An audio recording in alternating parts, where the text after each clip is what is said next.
problems with the passage.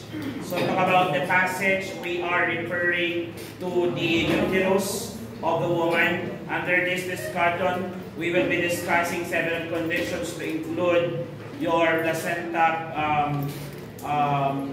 previa, succinata, and so on and so forth, vasa previa. Okay, but for this discussion, our focus will be more on the most common cause of problem with the passageway, which is your cephalopelvic disproportion. So the concepts of the problems with the passageway or the condition known as your cephalopelvic disproportion is a contraction or narrowing of the passageway or birth canal that happen at, okay, in either of the three, in the inlet, mid-inlet, or the mid-pelvis, and your outlets. So the most common cause of this passageway problem would lead now to your CPD. What is CPD again? Cephalopelvic disproportion. Meaning the head of the fetus is not proportional to the pelvis for a normal spontaneous delivery for several causes. So this is a disproportion between the size of the fetus and the pelvic diameter, and the labor is now failed to progress, leading into prolonged descent or arrest of your descent, leading into dysfunctional labor during the second stage of your labor. Now, it depends now, okay, if the problem happens in your inlet or outlet. Now, let's talk about your inlet contraction na tinatawag. Okay, sige, I'll give you time to copy. Now, let's go to this one. Can I move? Okay. Yan. Done copying? Okay. So, the next part is your inlet contraction. For the inlet contraction, the narrowing happens in the anterior-posterior diameter with less than 11 cm or the transverse diameter to 12 cm or less. So it has to be more than that. So nagkakaroon ng narrowing, hence, okay, the fetus will not be able to engage within the pelvic inlet. So take note, during the engagement, the fetal head should enter the pelvic inlet. So you see pelvic inlet, that's the second part. So sa mga babae, yun yung bilugan na part ng inyong pelvis where the head of the fetus will be engaging, ready for now for descent, then later on for the expulsion. So that part is narrowed with about less than 11 cm for the anterior-posterior diameter, and for the transverse is around less than 12 cm. Okay, so it has to be more than that. Okay, so katumbas lang yan ng pagbuka ng cervix. Dapat mas maluwang pa doon ang pelvic inlet. Okay, in this case, mas mababa po yung kanyang, okay, widening, so there is a narrowing problem. Okay, the other one is the outlet contraction, wherein it happens, or the narrowing of the transverse diameter naman po ito, at the outlet which is less than 11 cm. So outlet contraction is now, this is the distance between the ischial tuberosities and the measurement that is easy to make during prenatal visit. So basically, malalaman mo na maluwang or maganda ang pagkakahubog ng pelvis mo if you have actually medyo matambok na symphysis pubis area. Which is symphysis pubis area, that is where the pubic hair is growing for women. So kung pag medyo matambok yung area na yun sa'yo, ibig sabihin, you have a wider diameter of your pelvic opening. Yung iba, ini-imagine na sa kanila. Tambok ba sa akin? Kasi kapag medyo flat yung part na yan, or medyo paloob, you might be having problems later on in delivering your child, specifically your first child. Okay? So what are the possible causes of your CPD? So CPD is commonly due to, okay, yung tinatawag nating rickets. So what is rickets, sir? Sabi nung isang estudyante, rickets, sir, yung parang tipaklong. Ang rickets yun. Okay? Iba po ito sa insekto. When you say rickets, in some words, they call this as ricketsa. Ricketsa is a vitamin D deficiency. Okay? Rickets or ricketsa is a vitamin D deficiency commonly diagnosed on a younger age. Kaya kung ang vitamin D deficiency nangyari sa bata, ang tawag doon ricketsa or rickets. If it happens in adult, osteomalacia. Osteomalacia, O-S-T-E-O-M-A-L-A-C-I-A. Osteomalacia or osteomalacia. Okay? That is for the adult vitamin D deficiency. Your ricketsa is your what? Young. Okay? Or childhood vitamin D deficiency. Ano ang nangyayari dito? Your bone is made up of calcium. And in order for you to absorb calcium, you need a lot of vitamin D to do that. So hence, kapag mababa ang vitamin D mo, your bones will also become porous. Kasi decrease din ang calcium absorption niya. So if the bone is porous, the development of bone would also delay or decrease. So kapag decreased or underdeveloped ang bones, imagining happening this in your pelvis. So you have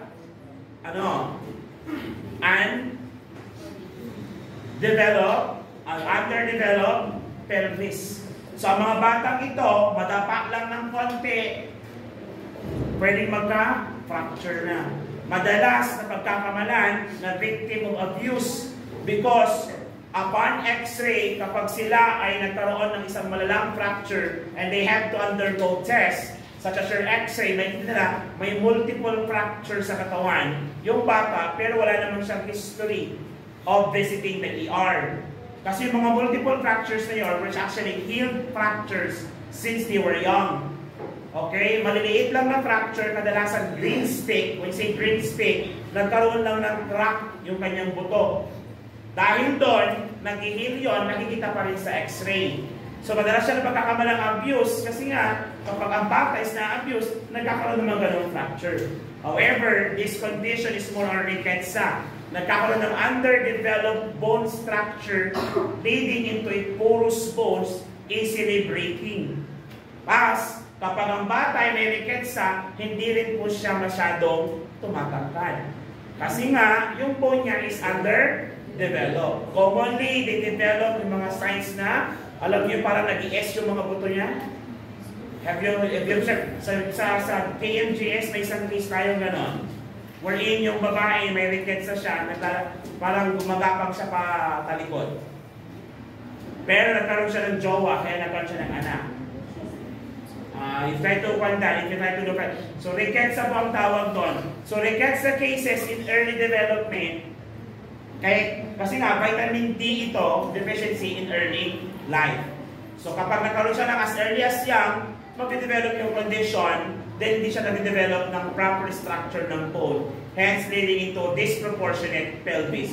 That is ideal for pregnancy. Kaya nga, ang mga batang may ricketsa are being discouraged to get pregnant. Okay? So may isang case tayong ganito, Jessica Soto, if you want to watch that episode, manag-promote. Hindi ako binayaran ni Jessica Soto.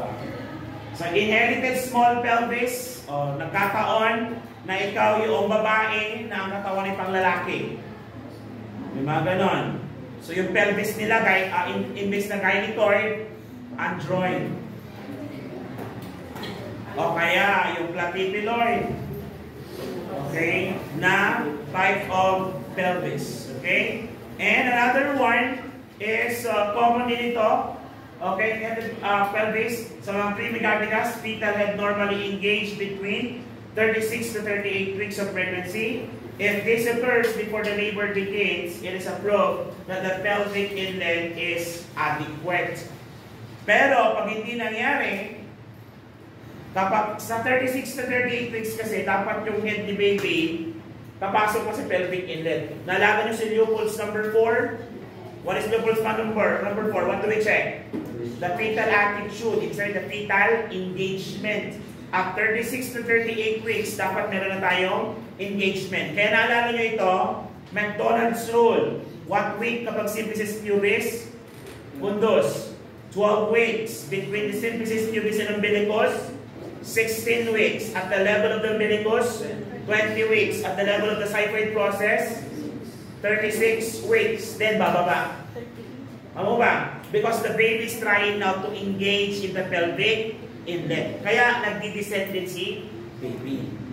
Ngayon, pag nangyayari yun at the preemie gravida on the 36 to 38 weeks, it means to say that the pelvis is proportion for delivery. Pero pag hindi nangyari yun, it means to say that there is CPD. What is CPD again? Cephalopelvic disproportion. Are we clear? Now, ito yung medyo mahaba-habang part, management. So how are we going to manage this condition, sir? There are several ways on how to manage this, and we actually do it chronologically as much as possible kung available yung resources. But if it's not, huwag tayong choosy. It's either mag-successful ang trial labor or proceed tayo next agad sa inyong cesarean section.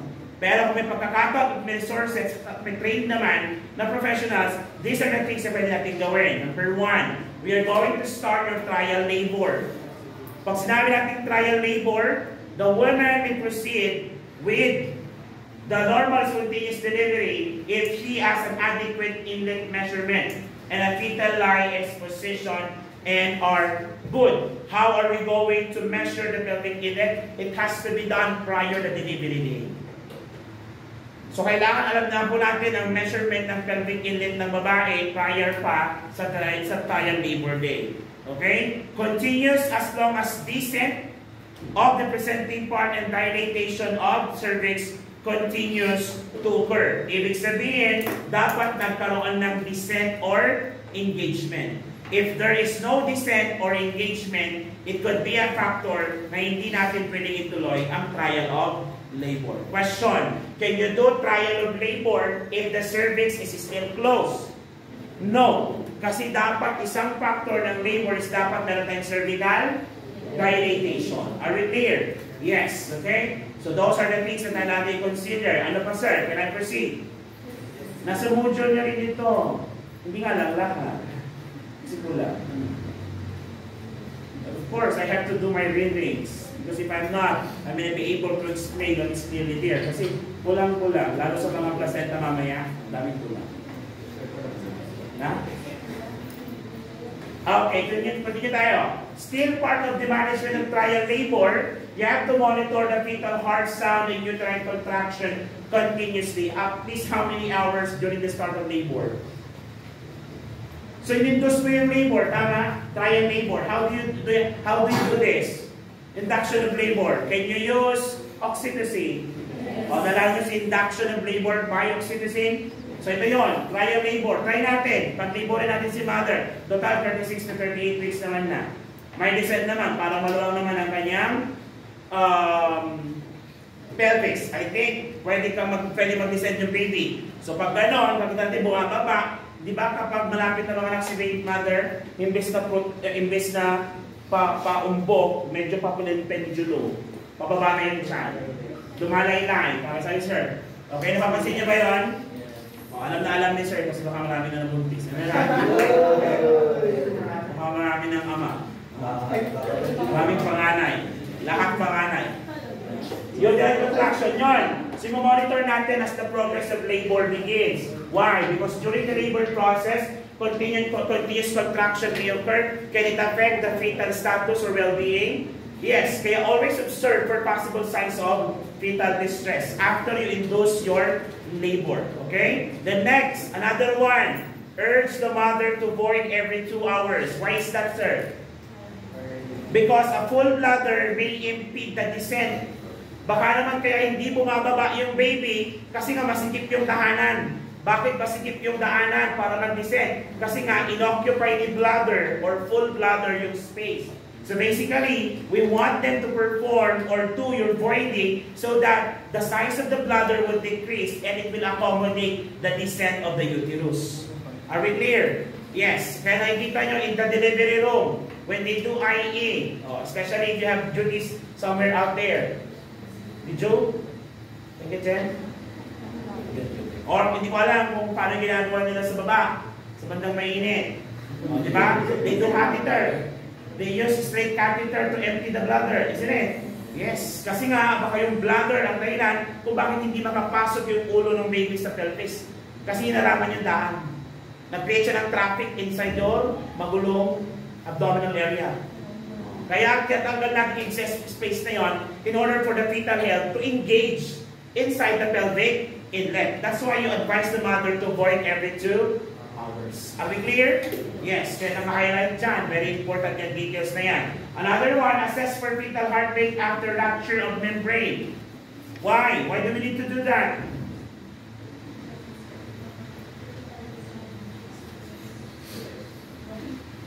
Why? Pag nag-rupture ka ng membrane, ano yung possible complication ng inyong... by the way, what is the medical term for the artificial rupture of membrane? Very good. Akala ka makalimutan na naman. Amniotomy. What is a possible complication for your amniotomy? Ano ulit? Aside from infection. Kasi infection may occur after 24 hours, isn't it? Yes. However, this is an immediate complication. Pag binutas mo yung tubig, yung lalagyan ng tubig, yung supot, magkakaroon ba ng gush of water? Yes. O, anong pwedeng sumama doon? The baby, including the... placenta ba? The cord, isn't it? May it can lead to cord compression.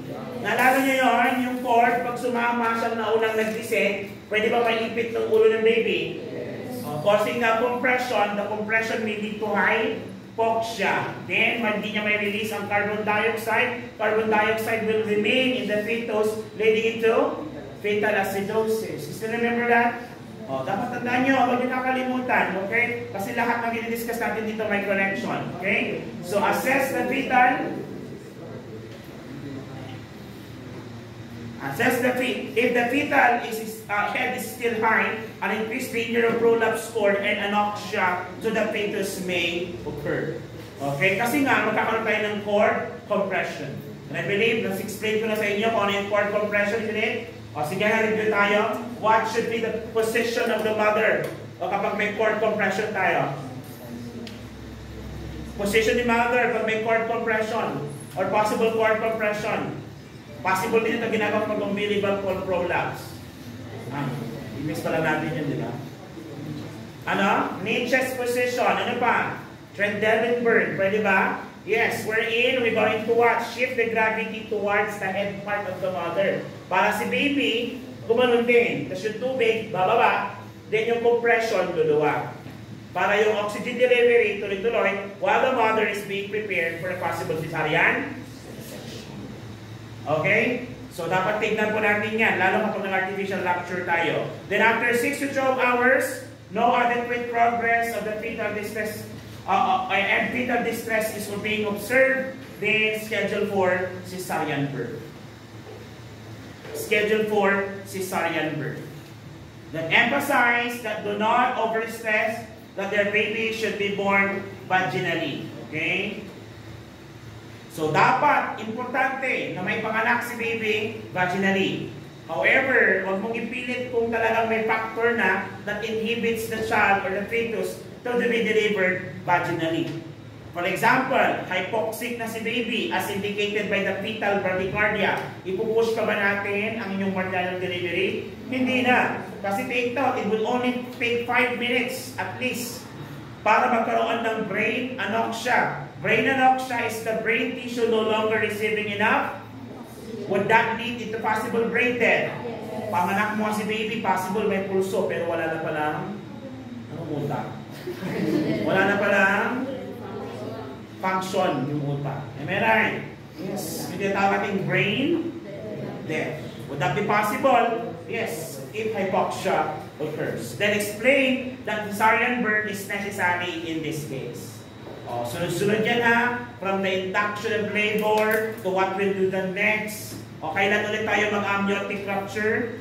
Kapag meron ng at least 3 to 4 cervical dilatation. Discuss ko yon. Na-point ko na pala yung video yon, yung general management for patient with dysfunctional labor. Okay, and ineffective uterine contraction. So, meron tayong 4 ton. Number 1 is the ripening, cervical ripening, followed by your induction of labor, then augmentation of labor, and your amniotomy or artificial rupture of the membrane. Okay? So, diniscuss ko yun sa isang video. Kung hindi nyo pa napanood, panoorin nyo. Meron. So, ang yaman-yaman mo na sa YouTube mo. Walang kinikita doon. Akapiranggot.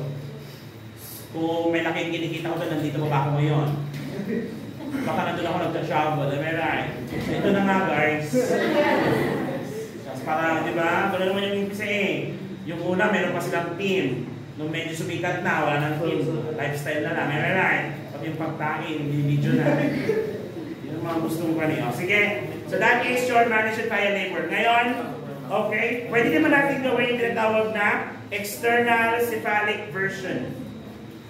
If in case that the problem is due to a bridge presentation, kailangan natin gawin yung tinatawag na external cephalic version. Ano gagawin natin dito? We are going to position the patient in a cephalic position if the patient or the fetus is positioned in bridge presentation. Actually, na-explain ko na ito sa mga previous videos natin. Okay, done most of the time at 34 to 35 weeks, although the usual time is 37 to 38 weeks because that is considered as full term. Okay, weeks of progress according to Hoffmeyer and Guide 2009. Okay, so lagi kong sinasabi itong external cephalic version na ito. Sir, paano ba siya ginagawa? Okay, so this is how you're going to do it. Number 1, you have to monitor first the fetal heart rhythm. Okay, you get the fetal heart rhythm or the FHR possibly through ultrasound and are recorded continuously. Question, why do we need to record this prior doing the procedure? When you do the external cephalic presentation or rotation, would it pose a complication? Yes. Pwede bang maapektuhan ang fetal well-being? Now, what is the indication para malaman natin kung may changes sa fetal well-being? So, kailangan meron tayong basis. Hindi natin pwede sabihin na hindi mo pwede sabihin na, Sir, bumaba po ang kanyang heart rate. Paano mo nasabi? Ano yung basis mo? Kumuha ka ba prior? Sir, nakalimutan ko po. Wala na tayo. Kasi hindi natin kung normal pa ba yung nangyayari, hindi. Kasi wala naman tayong basis. Kaya nga, di ba, kinuha natin ang vital signs prior. Kaya ang kulit-kulit natin minsan, ang kulit-kulit ng CI nyo, ang gusto mo lang i-document minsan, yung 6 tsaka 10. Hindi mo pinapakailaman yung alas 3. Minsan ang dinadocument mo na, nagkuha ka ng alas 3 na vital signs, dinadocument mo ng alas 6. Di ba mali-mali yun? Kasi nga, ang magiging basis mo for that 6, kung talaga may pagbabago, is dapat i-check mo muna ang kanyang vital signs bago mag-start ang shift mo, which is the admission vital signs, yung receiving vital signs mo. Yun yung paborito mong ilagay sa inyong data kapag ikaw ay nag-FDAR. Na paid na nga lang ang assessment, paid ang focus mo, pero yun lang talaga ang alam mong data. Vital signs. Oh. Next, you can also give tocolytics. Okay, to relax the uterus. Of course, you will not do this procedure if the uterus is contracting. That's why you have to make the uterus relax. Ano yung mga gamot? Tocolytics. Example of tocolytics? Terbutaline, Lidocaine. Okay? Terbutaline and Lidocaine. Of course, with doctor's order ito. Okay? And this should be done by a trained professional. The bridge and vertex of the fetus are located in transabdominally by the examiner, okay? Hence, on the woman's abdomen. So, bridge. So, for example, if this is the butt, and this is the head part, so basically, one hand is touching the vertex, one hand is touching the buttocks. Sir, how will I know? Diagnostic test. Pwede ba ma-ultrasound prior? Yes. Can you determine the position through ultrasound? Yes. Physical exam, can you determine the position through Lupul's maneuver? Yes. So you have to perform those tests first before you proceed with the procedure. Para alam mo kung asan yung vertex, asan yung pala, nakasipalik na, tapos ang ginawa mo, binaligtad mo. Ginawa mong bridge. Pakalain ka minsan, right? So hindi mo nararamdaman. Sabi ni Mr. Pasco, external rotation na. O sige, i-rotate mo. So nung una sipalik siya, ngayon bridge na. Sino may kasalanan? Ikaw na naman. Okay? And a gentle pressure is then exerted to the retained fetus and forward direction to cephalic line. So basically, the head will be turned towards the pelvis. Ulit tayo. Towards the pelvis. Okay? Hindi away from the pelvis. Kasi kung away from the pelvis, ano mangyayari? Yung ulo nandito. Ang kwet lang nandito. Bridge yun. Kaya ka sa Newpol's maneuver, kapag nag-Newpol's ako at ang pasyente nasa 36 and above weeks na, ang nakaposition dapat dito is already the buttocks or feet. Because on the opposite side, that should be the vertex or the hip. Clear? Are we clear? So kailangan ma-determine mo yon through physical and ultrasound examination. Okay? So this is how you're going to do it. This is how you're going to do it. On Newpol's 1, firm, round, and circular. Kapag gano'n naramdaman mo, it's the fetal head. Meaning, on the opposite side is the fetal buttocks. Is that bridge? So is bridge? No. Is that bridge? Yes. So is that good? So gusto mong i-reverse, kaya iikot mo hanggang si ulo mapunta towards the pelvis. And it's gonna be uncomfortable. Paano sa'yo papasok yung kamay? Hindi. Sa'yo gagamit ng chakra. Parang si Tsunade, tsaka si Sakura. Hindi ganon. Of course, hindi mo nakikitaan. Hindi mo nakikita, pero nararamdaman mo dapat. Tama? Tapos unti-unti yan. It's gonna be, you told the mother, it's gonna be, they may feel some discomfort. Okay? Train na mga ganyan yung mga midwife. Kasi gusto nila NS. Pero kapag doktor yan, medyo pang OP yan, expect mo na, yung case ay para 3rd year, hindi para sa 2nd year. So makukuha mo lang dyan ay newborn. Nakikalo na ba kayo ng ganon? Yung pantipong inalagaan nyo ng 8 oras, tapos bigla mag-CS lang pala. Tapos at the end, ang nakuha nyo lang ay 4 tayo kung ibibigay nila. Kaya kadalasan, inaangkin na rin. So uuwi ka kayong luhaan. Pinagpaguran mo, pero iba ang pinapa. Okay? Next. Now, before you perform this procedure, you also take note some of the contraindication. Number 1, you cannot perform this to women with multiple gestation. Of course, baka mag-bowl yung dalawang bata sa loob. Mag-intertwine. Sabi nung isang estudyante, Sir, baka pinanganak sila conjoint twins. Baka ipanganak daw ng conjoint twins kapag nabuhol. Pwede ba yun? Kapag nabuhol. Okay, another 1, severe oligohydramnios. Bakit? Para kang nag-iikot ng something inside the canister or inside the pouch na walang tubig. So basically, yung skin niya would go rub the endometrium. Okay, hindi maganda yun. O ano ba? Cord loop. Possible cord loop. Pwede naman kita sa ultrasound ito. Baka naman iniikot mo siya, parang may nakatali sa leeg ng bata na cord. Okay, so hindi pwede. And unexplained 3rd trimester bleeding. Ano yung mga unexplained 3rd trimester bleeding na yan? For example, placenta previa, abruptio placenta, ayan. Okay, baka meron yung pasyente. So kapag may position na, but still this proportion between the fetal head and the pelvis, ano na natin gawin? Okay, we can go with assisted delivery. Dito na papasok yung gagamit tayo ng instrumentation. Ano yun? Forceps birth. Okay? So for the forceps birth naman po, I'm sorry for that. So you're going to make use of forceps are applied after the fetal head reaches the perineum delivery. Do not do a blind shot yung hindi pa crowding, pero yung wala ka pa nakikita ang ulo, pero tinangka mo yung paso papuntang sa ribs. Huwag ganon. Huwag ganon. Niraspa mo na walang oras. Ano?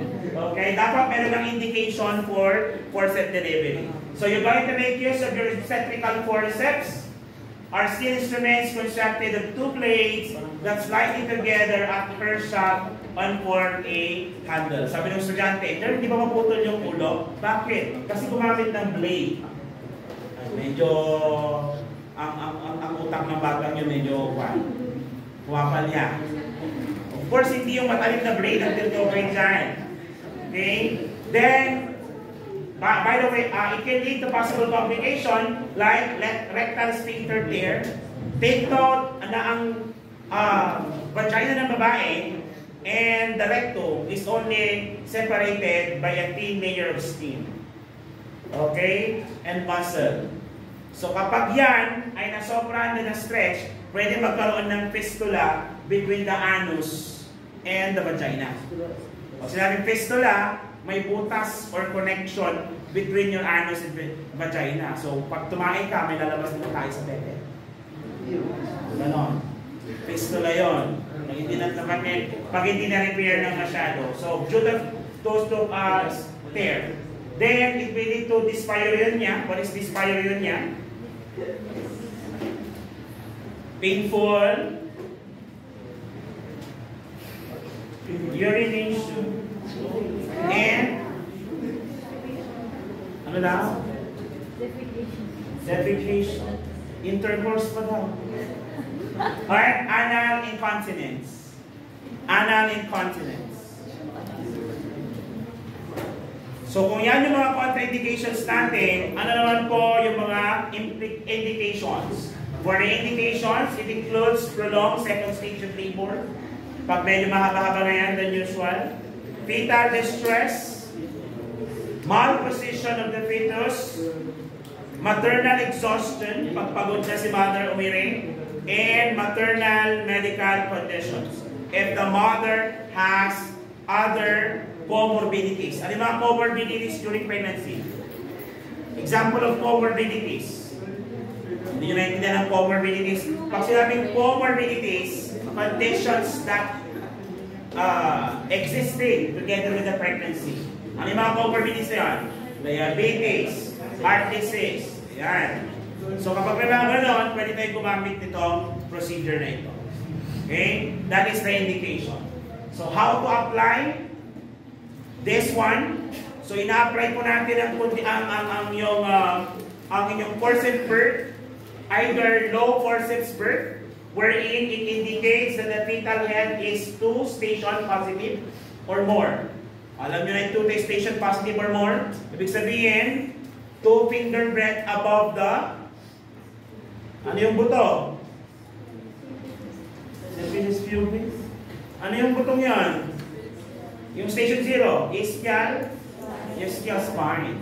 Okay? 2 inches, okay, above your ischial spine. Mid-forceps naman, if the fetal head is engaged less than 2 stations. So, sabi less than 3 stations, either nasa negative 1 or negative 2 station.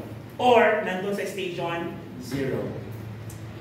Okay? Past or below the ischial spine. So, this is really justified, associated with birth trauma to both women and the fetus. Kaya sabi ko sa inyo kanina, forceps delivery has criteria. Ang pinakamagandang criteria is dapat nasa positive station na siya. But if the criteria is less than negative, nasa negative stations pa lang, as much as possible, we don't use forceps delivery. We might as well proceed with cesarean section instead. Okay? Then, cesarean birth involves less risk. Kaya nga, better mag-cesarean ka na lang. Eh sir, sabi ko ng pasyente ko, ayaw niya nang may peklat sa tiyan. O, di, sign to ng consent. May consent naman pong cesarean na naiintindihan dapat ng babae. Okay? Then, some anesthesia is pudendal block is necessary for forceps application to achieve pelvic relaxation and reduce pain. Usually, episiotomy is performed in order to widen the perineal opening and prevent perineal tear. Okay? Due to pressure of the perineum. So that is how you're going to apply the procedure. Done? Okay na tayo dito? Okay, so before process application, must rupture the membrane. Anong procedure ito?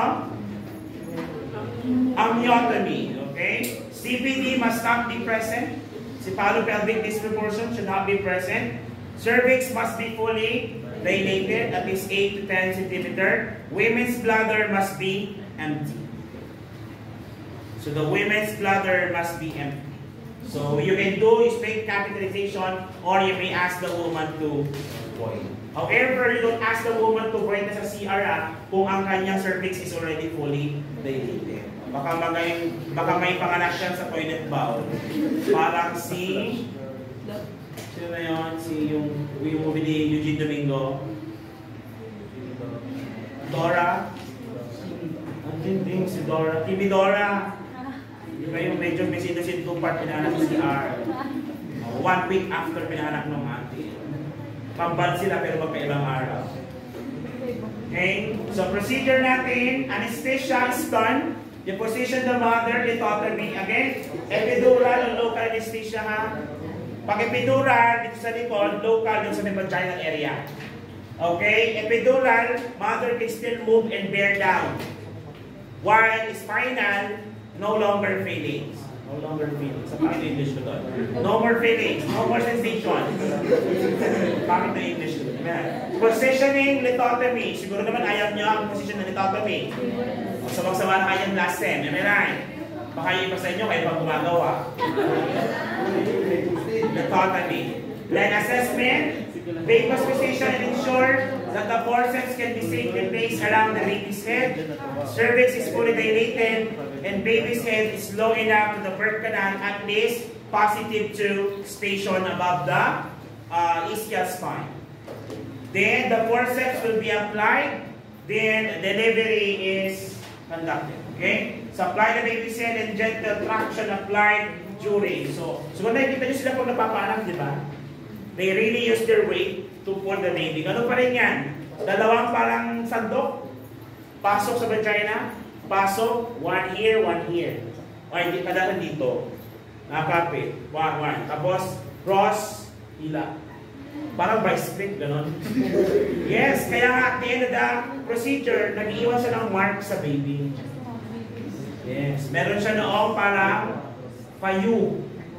Mas great doon sa paan. You have pictures in your module. Okay? So, bawal ito. Contraindications for mothers. Complications, perineal tear. Okay, that's complications for perineal tear, postpartum hemorrhage, and infection plus increased recovery time. Kasi, mas malalaki yung naging complication. Ay, by the way, pakipenta niya ng complications, not contraindications. So, I think I don't need to explain this already. Kasi paulit-ulit na lang tayo dito. Your perineal tear, postpartum infection, and increased recovery time. For the fetus or the baby, these are the possible injuries. Facial injuries, brachial plexus injury, okay, that is damage during delivery. Intracranial hemorrhage may cause bleeding in the baby's brain leading to long-term neurological complication. Example ng neurological complication na si Bell's palsy. Okay. So, yung Bell's palsy. And fracture skull. Small base of fracture to the baby's collarbone. Okay tayo dito? Sige. Then we go to the nursing responsibility. Ito importante dapat natin tandaan. In doing this procedure, record FHR before forceps. I believe na-explain ko ito kanina. Kailangan i-record natin as a basis. Okay? So that when the danger of cord compress occur, we'll be able to see already na may changes sa kanyang AHT. So the assess AHR again immediately and after application. Cervix needs to be assessed after forceps for possible tearing because laceration in your cervix would also pose danger for postpartum hemorrhage. To rule out bladder injury, record the time and amount of the first voiding. Kailan siya unang humingi? Okay, at gaano karami? At kailangan within the normal range. And speaking of normal range, what is the normal urine output per hour? 30 to 60 ml per hour. It should be within that range. After 24 hours, 40 ml pa lang, you have to report this to the physician. Kasi masyado na mababa yun. Then, in addition, assess the newborn to be certain that no facial palsy is or subdural hematoma exists. So sabi ko, this is the longest part. Let me continue. Vacuum tayo. Extraction. For vacuum extraction, a fetus is positioned far enough down the birth canal and may be born with vacuum extraction. So example, kapag yan is nasa negative station, mas maganda kung vacuum tayo. So vacuum is vacuum-assisted vaginal delivery, a medical procedure used to help deliver a baby when there is complications during the second stage of labor. So ano gagawin natin dito? Indicated siya sa mga pasyente na who are patient, that indicated for vacuum extraction. We have prolonged labor, fetal distress, maternal exhaustion, maternal medical conditions, and failed forceps delivery. Diba? Kawawa naman ito. Sabi ko sa inyo, isa forceps pa. Diretso mo na ng CS. Don't be mindful with the scar. And the way, if it's bikini cut, it can be covered by your panty. Isn't it? Diba? Marami namang mga celebrity na kwanting CS tatakpan. Anyway, makakita lang naman yan ay yung supposedly. Ang makakita lang yan ay yung kabit. Asawa lang dapat. Diba?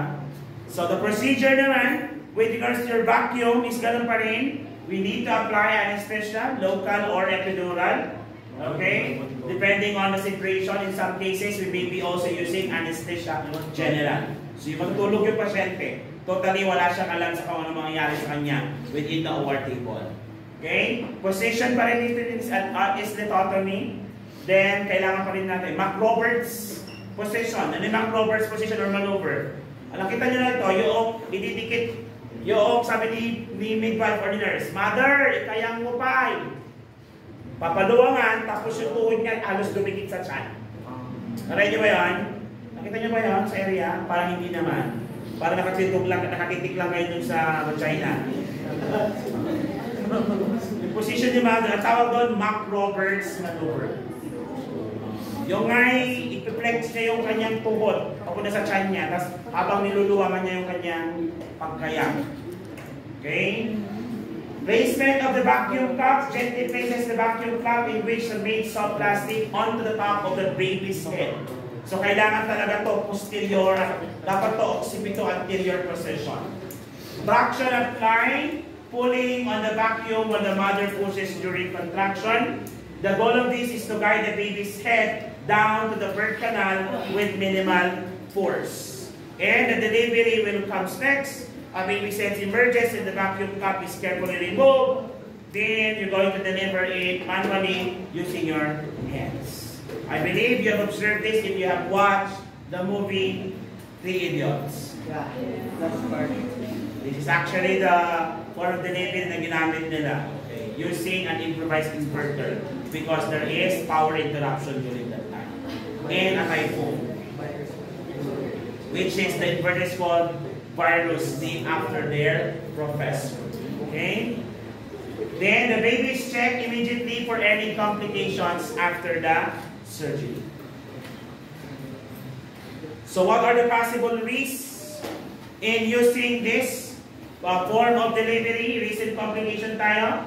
For the mother, pwede pa rin magkaroon ng perineal tear, postpartum hemorrhage, infection, and your urinary incontinence. While for the baby, it may possibly lead to skull injuries, skull fracture, cephalohematoma. Remember cephalohematoma? That's the formation of blood clot underneath the skin of the cranial area, commonly due to forceful contractions and delivery. Okay, pwede magkaroon ng bata ito. Okay? Intracranial hemorrhage is a more severe form, while cephalohematoma kasi, it will disappear in a couple of days or weeks. Pero ang intracranial, possible nito the danger of increasing intracranial pressure. Pag tumaas ang intracranial pressure, is that delikado? Yes, it can cause neurologic damage. Then, jaundice is expected. Why? Why jaundice is expected? During the procedure, pwede ba magkaroon ng injury to the blood vessels? Injury to the tissues? When tissues and blood vessels are injured, blood cells die.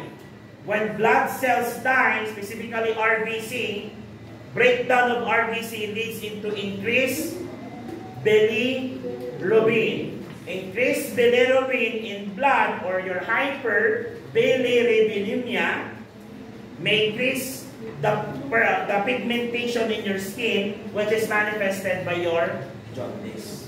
So basically, naninilaw ang skin kasi maraming bilirubin ang dugo. Yung bilirubin na yon, pwedeng pumunta sa capillaries. Ang capillaries natin connected sa ating superficial layers. Kaya, nagmamanifest siya as yellow. Okay? So, bakit mamumula-mula ang pisngi? Kasi marami kang RBC. And yung RBC na yan, pupunta sa capillaries, especially in your face, ayan. You will have or develop your rosy cheeks. Pero sa'yo, imbinto, am I right? Foundation ang blush. Diba? Okay? And brachial plexus palsy. Okay? If nagkaroon ng damage doon sa brachial nerve. Any question? Clarification? So that's your cephalopelvic disproportion, the problem with the passenger, problem with the still with the passenger, okay? So yung cephalopelvic disproportion. So these are the management na pwede ka written in general, okay? So if you don't have any question, we will end on this condition. Yes, isa lang na condition.